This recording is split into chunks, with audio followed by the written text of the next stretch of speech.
صرف دو مقرر ہیں، اور ایک تو خود صاحب کتاب ہیں اور ایک ہمارے جلگاؤں سے تشریف فرما ہمارے مہمان مکرم ہیں۔ میں بڑی کشمکش میں ہوں کہ میں پہلے کسے مدعو کروں۔ تو آئیے، میں یہاں پر میری مشکل کو دور کر دیا ہے محترم نے۔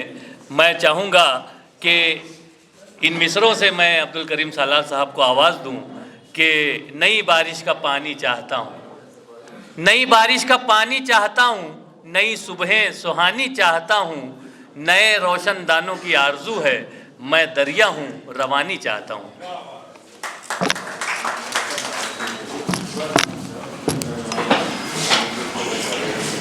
شروع اللہ کے نام سے جو نہایت مہربان رحم کرنے والا ہے، جس سے قبض قدرت نے میری اور آپ کی سب کی جان و مال ہے۔ آج کے دولہا ایڈوکیٹ نند کشور بتڑا صاحب، جن کی سوانح حیات پر منحصر آج یادش بخیر کا رسم اجرا مجھ جیسے کم علم اور ایک ادنا اردو کا سپاہی اس کے ہاتھوں ہوا، اس کا میں سب سے پہلے اعلان کرتا ہوں۔ اسٹیج پہ بیٹھے ہوئے معزز صدر جلسہ، مہمانان اکرام، بہت بڑی تعداد میں وکلاء حضرات، شعراء حضرات، سامعین، بزرگ و دوستو، السلام علیکم۔ میرے عظیم ماؤ بہنوں، شعراء کو دیکھ کر لگ رہا ہے کہ اب یہ نثر کا سلسلہ کب ختم ہو اور نغمے بیتاب ہے سازوں سے نکلنے کے لیے۔ تو بہرحال لاسٹ بٹ ون میں سمجھ رہا ہوں اپنے آپ کو، لیکن شاید صدر کی تقریر بھی رہے گی۔ بڑی خوشی کی بات ہے کہ آج اہلیہ مالیگاؤں کی جانب سے، اور سر یہ بھی بہت بڑا اعزاز ہے کہ کسی 2 ہفتہ پہلے یا مہینے پہلے کسی تنظیم نے یہ کام نہیں کیا، بلکہ جس لائبریری کے قیام کو اس علاقے میں اور پورے ملک میں یہ اعزاز حاصل ہے کہ اس کی عمر 100-125 سال کے قریب ہے، اور میں سمجھتا ہوں کہ اس کے موجودہ جو محتمم ہے وہ تو اس بات کے لیے لائق عزت مبارکباد ہیں کہ انہوں نے یہاں پر اس پروگرام کو منعقد کیا، لیکن میں سمجھتا ہوں کہ ہمارے بزرگوں کی روحیں بھی خوش ہو رہی ہوگی جنہوں نے اس لائبریری کا قیام اردو کی ترقی و ترویج کے لیے کیا، کہ ایک ایسے انسان کو انہوں نے یہاں پر اپنے اس علاقے میں محسوس کیا۔ کچھ فرنیچر بھی بتا رہا ہے کہ یہاں پر ہماری بزرگوں کی کچھ روحیں ہیں جو دیکھ رہی ہے کہ یہاں پر اردو کی خدمت ہو رہی ہے۔ ذوق ہو، چاہے فراق گورکھپوری ہو، چاہے منشی پریم چندر ہو، ایسے ہمارے غیر مسلم اس ملک میں رہنے والے لوگوں نے اپنے قلم سے اردو کی جو خدمت کی وہ پوری دنیا کے اندر انمٹ رہے گی۔ لیکن اردو رسم الخط نہ جانتے ہوئے اردو کو جس طریقے سے ایک سپورٹ کی ضرورت ہوتی ہے، ہماری بزرگیں بھی اپنی روحیں خوش ہو رہی ہوگی کہ آپ دامے درمے سخنے اپنے دولت کدے پر اردو کی 1 درجن سے زیادہ کتابوں کو اردو کے خزانے میں لانے میں بہت بڑی مدد کی۔ میں آپ کو مبارکباد دیتا ہوں۔ یہاں پر مسئلہ یہ ہو رہا ہے کہ صدر صاحب کی اور ہماری سب سے بڑی مصیبت یہ ہو رہی ہے کہ کچھ ذہن میں خیالات آ رہے تھے کہ کیا بولنا ہے کیا نہیں بولنا ہے، تو کبھی یہ بول دے رہے کبھی وہ بول دے رہے، تو ایسا لگا ہے کہ بھئی برتن میں کچھ بچا نہیں اور بس جن من گن کرو اور چلے جاؤ۔ مگر بہرحال بہت اچھی چیزیں آپ پیش رو مقررین نے یہاں پر رکھی اور بڑے اچھے انداز سے رکھی۔ حالانکہ سر ہماری جو ریلیجس ایک ہمارا فیتھ ہے، اس میں کسی کے منہ پہ تعریف کرنے سے منع کیا گیا ہے۔ کسی کے منہ پہ تعریف کرنا یہ چاپلوسی کہلاتی ہے، لیکن سب مجبوری ہے تو پھر کیا کریں۔ اگر دن کو دن کہہ دیا میں نے تو کیا برا کیا میں نے. تو جنہوں نے یہاں پر آپ کے بارے میں جو کچھ کہا وہ حقیقت کو آپ کو یہاں پر دیکھ کر کہا. اس میں کوئی جو ہے تو چاپلوسی نہیں, کوئی لالچ نہیں, کوئی اخلاق کی بنیاد پر ہے. اور اخلاق کی بنیاد پر نکلے ہوئے الفاظ یہ دعاؤں میں تبدیل ہوتے ہیں, ایسا ہم نے بزرگوں سے سنا ہے. آپ جیسی شخصیت بہت کم جو ہے تو آج نظر آتی ہے, کم پیدا ہوتی ہے. میر تقی میر کا وہ شعر ہے کہ ڈھونڈ اجڑے ہوئے لوگوں میں, معاف کیجیے گا کہ نہیں وہ شعر نہیں پڑھنا چاہتا میں. پھرتا ہے فلک برسوں, وہ میر تقی میر کا شعر. مت سہل انہیں جانو, مت سہل انہیں جانو, پھرتا ہے فلک برسوں, تب خاک کے پردے سے کوئی بھتڑا نکلتا ہے. یہ میں نے شعر کو ذرا سا کر دیا, کالج کے زمانے کا شعر یاد آیا. اور ایک الزام لگایا گیا کہ وکیل جو ہے وہ شاعری نہیں سمجھتے, شاعری نہیں کرتے, یا ان کو اس میں مزہ نہیں آتا. کیوں, وکیلوں کو دل نہیں ہوتا کیا؟ ارے بھائی خوشبو تو سب کو اچھی لگتی ہے. اب یہ الگ بات ہے کہ وکیلوں کی شاعری کرنے سے وکیل اس لیے دور رہتے ہیں کہ کسی شعر میں اگر ان کو کوئی ایسا سین نظر آ جائے کہ کہیں مرڈر ہو رہا ہو, کہیں خون ہو رہا ہو, کہیں اٹیمپٹ ٹو مرڈر ہو رہا ہے, تو وہ سیکشن کے ساتھ بات کر دیتے ہیں. جیسے ایک پرانا شعر میرے کالج کے زمانے کا کہ موسیٰ پہ خون کا دعویٰ کروں گا بروز حشر, کیوں اس نے آپ دی میرے قاتل کی تحق کو. اب وکیل اس شعر کو پڑھے گا تو انگریزی میں یوں پڑھے گا کہ I will file this suit against Musa علیہ السلام. Why he gave the thin blade to the sword of my beloved under section 307. تو یہ بھی اس لیے وکیل تھوڑا ڈرتے ہیں کیونکہ ہر چیز میں ان کو تو سیکشن ہی آتا ہے نا. تم یہ گناہ کیلا سیکشن تو لگاؤ, یہ سیکشن لگاؤ, گالی دی 502 لگاؤ. ابھی تو کچھ بدل بھی ہو گئے سیکشن میں. تو اس لیے وکیل لوگ شاعری کو ڈرتے ہیں کیونکہ پھر اس کے اندر سب سیکشن آ جاتی ہے. لیکن صاحب دل تو آپ کے پاس میں بھی ہے. اکیلے میں تو کہیں نہ کہیں آپ معشوق سے ضرور بات کرتے ہوں گے اور وہاں پر معشوق آپ کو سیکشن بولنے نہیں دیتی ہوگی. یہ میرا پورا دعویٰ ہے. ایک بہت اچھا پروگرام جاوید صاحب آپ نے یہاں پر کیا, آپ کو بہت مبارک. میں سارے کچھ پوائنٹ لکھ کے چھوڑتے جاتا ہوں کیونکہ میرے بعد بھی آپ کو سننا بھی ہے اور پھر اس کے بعد میں شعر و غزل کا مزہ بھی آپ کو لینا ہے. یہ ہمیں اور مجھے خاص طور سے اہل جلگاؤں اور اقرا ایجوکیشن سوسائٹی کو یہ سعادت حاصل ہے کہ جب جاوید انصاری صاحب ہمارے یہاں آکاش وانی میں پروگرام آفیسر تھے تو ہر ہفتے 15 دن میں جو مشتاق کریمی نے کہا کہ سونا ہو گیا. سونے سے مراد یہ نہیں ہے کہ گاؤں ویران ہو گیا, بلکہ ادب کی دنیا میں کچھ ذرا ہمیں خشکی نظر آ رہی ہے. یہ تھے تو دور دور سے شعرا آتے تھے, ادیب آتے تھے اور ہماری نشستیں بھی ہوتی تھی اور بڑی محفلیں جمتی تھی. تو یہ شخص جانے سے ہمارا نقصان ہوا, لیکن مالیگاؤں سے محبت ہے. آپ کو ایسا انسان بہت مبارک ہو جو اردو کا صحیح معمول اور آتے ہی انہوں نے یہاں پر ایک کام سنبھال لیا.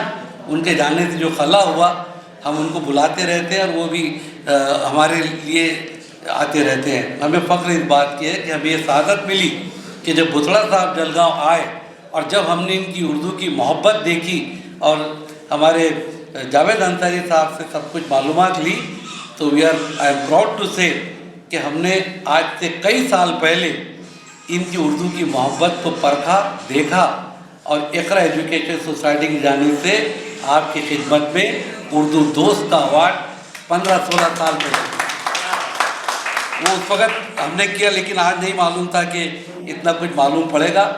کوئی بھی تخلیق جب تک صفحہ کرتاز پر نہیں آتی اس کی زندگی شروع نہیں ہوتی ہے.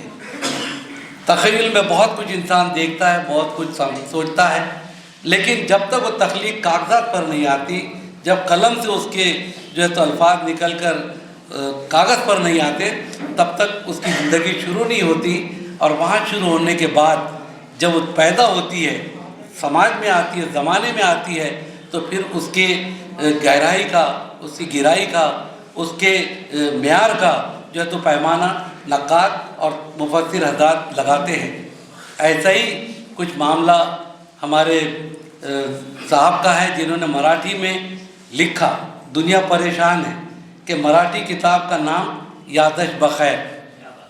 میں سمجھتا ہوں اس میں بھی وکیلی پوائنٹ ہے کہ جو مراٹھی جانتے ہیں وہ ڈکشنریاں ڈھونڈ رہے ہوں گے کہ نام کہاں سے آیا، اور انہوں نے وہ نام دے کر، میں سمجھتا ہوں کہ جو مراٹھی زبان کے جاننے والے، ہمارے اس ریاستی زبان کے جاننے والے ہم وطن بھائی ہیں، وہ مجبور ہو گئے ان سے پوچھنے کے، بھوتڑا صاحب کتاب بہت اچھی ہے، یادش بخیر کا مطلب کیا ہوتا ہے؟ اور جب جستجو ہوتی ہے تو وہاں پر چاہت بڑھتی ہے، جستجو کے بغیر تو انسان کی زندگی کا مقصد ہی ختم ہو جاتا ہے۔ تو یہ بھی میں سمجھتا ہوں کہ صاحب کا یہ معاملہ ہے، جو خیال آتے ہیں، جن کو آپ محسوس کرتے ہیں اپنی زندگی کے اندر۔ بشیر بدر کا وہ شعر، میرے استاد میرٹھ کالج میں پڑھاتے تھے اردو، ان کا وہ شعر یاد آیا کہ ایک تخلیق کیسے وجود میں آتی ہے کہ ان گنت شعر ہیں وادی ذہن میں، ان گنت شعر ہیں وادی ذہن میں، ٹمٹماتے ہوئے جھل ملاتے دیے، دست الفاظ محفوظ کر لے انہیں، چل رہی ہے ہوا بجھ نہ جائے کہیں۔ آپ نے جو کچھ بھی محسوس کیا اپنی سوانح حیات میں، آپ نے اس کو کاغذات پر لیا۔ یہ سوانح حیات کے تعلق سے کچھ میرے خیال میں سے کچھ خیال بھی یہاں پر پیش کیے گئے، لیکن میں اس کی تائید کرتا ہوں کہ آپ ضرور پڑھیے صاحب اس کو، اور پڑھنے کے بعد میں آپ کو اندازہ ہوگا کہ ایسا لگے گا آپ کو سوانح حیات بہت ہے، بہت بڑے بڑے لوگوں کی سوانح حیات ہے۔ اور یاد رکھیے، جو انسان نڈر ہوتا ہے، جس میں خود اعتمادی کوٹ کوٹ کے بھری ہے، وہی اپنی آٹو بایوگرافی لکھتا ہے، بزدل انسان کبھی نہیں لکھتا۔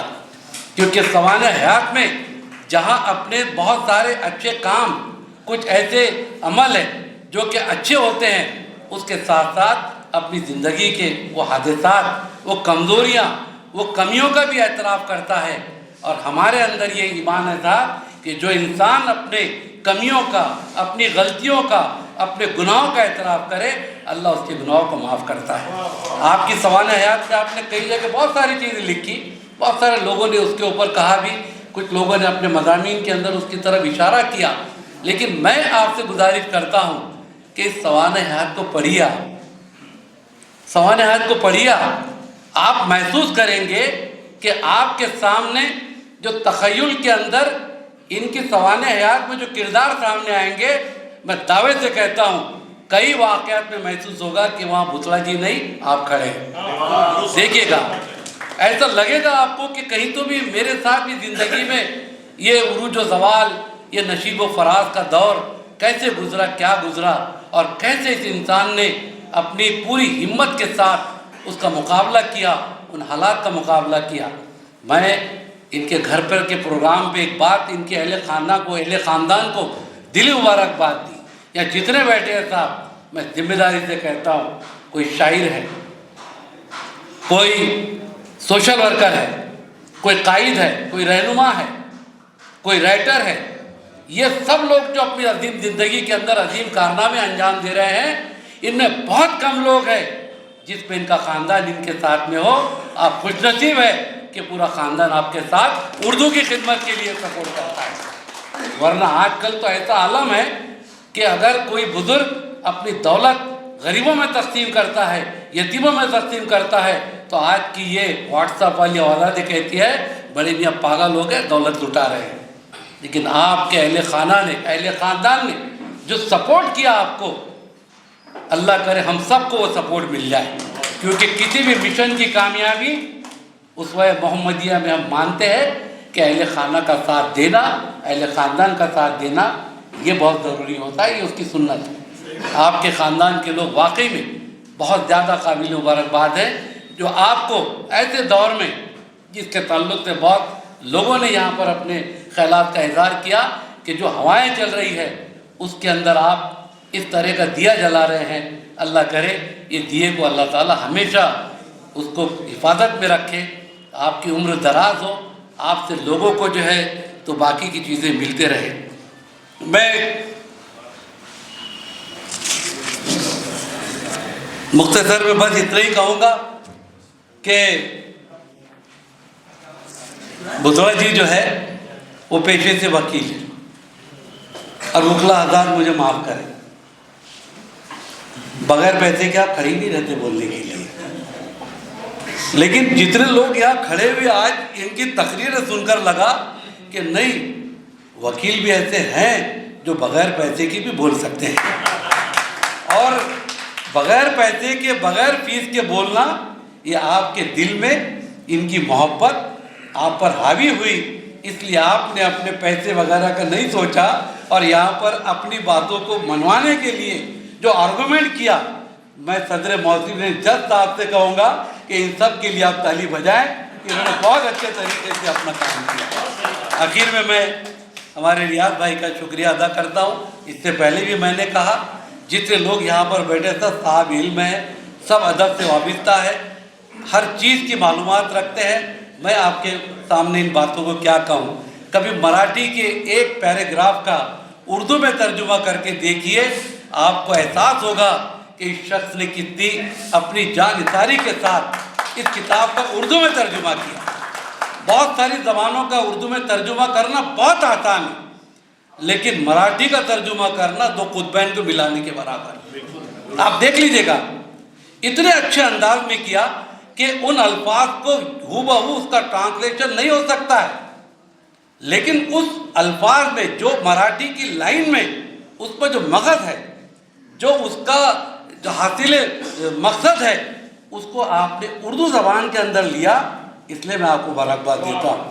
اور یہ بہت بڑا انہوں نے پنگا بھی لے لیا ہے، کیونکہ ہم ایسی بہت ساری مراٹھی کی کتابیں ہیں جس کے اندر بہت عظیم شخصیات نے اپنے خیالات کا اظہار کیا، غلطی سے بدقسمتی سے میڈیا پرنٹ ہو یا گودی میڈیا ہو جو نفرت کی باتیں ہیں اس کو زیادہ پھیلانے کا کام کرتے ہیں۔ ہم چاہتے ہیں کہ آپ کے ذریعے سے لوگوں کو وہ محبت کا پیغام پہنچے، اردو زبان میں پہنچے، تاکہ ان کے دلوں میں بھی یہ بات آئے کہ سب انگلیاں برابر نہیں ہیں، کہیں نہ کہیں کچھ کمیاں ضرور ہوتی ہے۔ میں اللہ سے دعا کرتا ہوں اللہ تبارک و تعالیٰ بھوسڑے جی کو صحت سے نوازے۔ آپ نے پروگرام لیا، آپ کو بہت بہت مبارکباد۔